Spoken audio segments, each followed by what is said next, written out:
سر آپ سے جاننا چاہیں گے کہ سندھ میں جو ہے آج کل وہ جو بچوں کے ساتھ جنسی زیادتی ہے اس کے واقعات جو ہیں وہ بڑھ رہے ہیں. اگر صرف جنوری کی ہی بات کی جائے تو ہم نے دیکھا مٹھی میں ایک واقعہ پیش آیا, 2 واقعات ہوئے, ایک چھوٹی معصوم بچی کے ساتھ زیادتی ہوئی اور اس کے علاوہ ایک بچے کے ساتھ بدفعلی کا واقعہ پیش آیا. گزشتہ روز میڈیا کے اندر خبر رپورٹ ہوئی کہ رانی پور کے اندر ایک منظم گروہ ہے جو اسکول کے بچوں کے ساتھ جنسی ہراسمنٹ کرتا ہے, ان کے جنسی زیادتی کرتا ہے اور اس طرح کا ان کو پھر ویڈیوز ریکارڈ کی جاتی ہیں, ان کے ساتھ بلیک میلنگ ہوتی ہے. آج نندو شہر ہے بدین کا, وہاں پر بھی ایسا واقعہ پیش آیا ہے, ویڈیو سوشل میڈیا پر اس کی وائرل کی گئی ہے لیکن کیس تو داخل ہوئے ہیں. تو سر کیا وجوہات ہیں اس طرح کے واقعات بڑھ رہے ہیں اور سندھ حکومت ان واقعات کو روک تھام کے لیے کیا کر رہی ہے؟ بسم اللہ الرحمن الرحیم. دیکھیں, یہ جن واقعات کا آپ نے ذکر کیا ہے یہ بہت ہی ناخوشگوار واقعات ہیں اور اس کی جو ہے جتنی بھی مذمت کی جائے کم ہے, اور سندھ کا ہر بچہ ہمارے لیے اتنا ہی اہم ہے اور ہم کبھی بھی نہیں چاہیں گے کہ کسی بھی, کیونکہ ظاہر ہے ایک بچے کے ساتھ جب اس طرح کا واقعہ ہو تو پورا خاندان بلکہ پورا جو معاشرہ ہے وہ خود ایک افسوس میں ہوتا ہے اور غصہ بھی ہوتا ہے, غم بھی ہوتا ہے. تو ہم اس چیز سے بخوبی آگاہ ہیں کہ یہ چیز بہت حد تک جو ہے وہ نامناسب ہے اور اس کو نہیں ہونا چاہیے کسی بھی پوائنٹ پہ. لیکن سندھ گورنمنٹ کا اس پہ زیرو ٹالرنس ہے. ہم بالکل بھی برداشت نہیں کریں گے اس طرح کا کوئی بھی گروہ, کوئی بھی گینگ اگر اس چیز میں ملوث ہے. اس کے لیے آئی جی صاحب سے بات بھی ہوئی ہے اور سی ایم صاحب خود اس چیز کا نوٹس لے رہے ہیں اور پرسنل کیپیسٹی میں وہ دیکھ رہے ہیں اور وہ ہر کیس کو پرٹیکولرلی دیکھ رہے ہیں اور کوشش کر رہے ہیں کہ اس پورے نیٹ ورک کو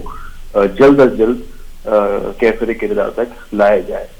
اور انشاءاللہ یہ معاملہ آپ دیکھیں گے کہ جلد از جلد حل ہوگا اور جو ان کے پیچھے عناصر ہیں ان کو کیفر کردار تک لایا جائے گا. اچھا مصطفیٰ صاحب, کیونکہ ہم نے دیکھا کہ سندھ میں قانون سازی کے حوالے سے سندھ اسمبلی جو ہے وہ دنیا کے اندر ایک بڑا نام ہے کہ وہ بڑی یونیک قانون سازی ہوتی ہے. یہاں پر انسانی حقوق کے حوالے سے ہو, بچوں کے حوالے سے ہو, ٹرانسجینڈرز کے حوالے سے ہو. بچوں کے حوالے سے سندھ چائلڈ پروٹیکشن اتھارٹی موجود ہے, دوسرے ادارے موجود ہیں, لیکن قانون پہ عمل درآمد کا بڑا مسئلہ آتا ہے کہ جو اس میں اکیوزڈ ہوتے ہیں وہ منطقی انجام تک نہیں پہنچتے. تو مسائل کہاں پہ ہیں, کوئی رکاوٹ ہے, کیا وجوہات ہیں کہ وہ جو اس میں ملوث افراد ہیں, عناصر ہیں, وہ منطقی انجام تک نہیں پہنچتے؟ دیکھیں, گورنمنٹ تو اپنا 100% دیتی ہے, ایفرٹ کرتی ہے اس پہ, اور گورنمنٹ مشینری اس پہ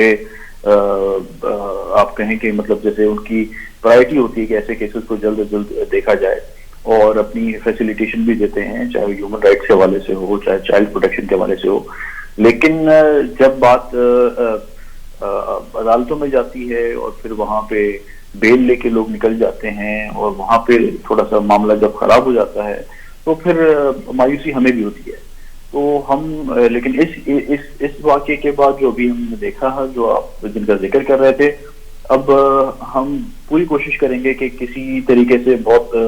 مضبوط کیس کیا جائے نیٹ ورک کے پیچھے کارروائی کرنے کے بعد, کہ کہیں بھی ان کو گنجائش نہ ہو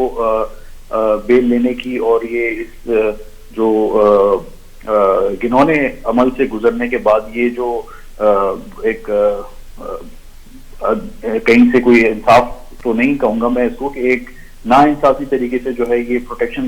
لے کے باہر گندناتے گھومتے ہیں, تو پورا معاشرہ پریشان ہو جاتا ہے کہ وہ شخص جو ہے اس نے اتنی غلط چیز کی اور آج وہ بیل لے کے گھوم رہا ہے. تو ہم پوری کوشش کریں گے کہ سخت سخت پرسیکیوشن ہو اور جو ہے وہ ان لوگوں کو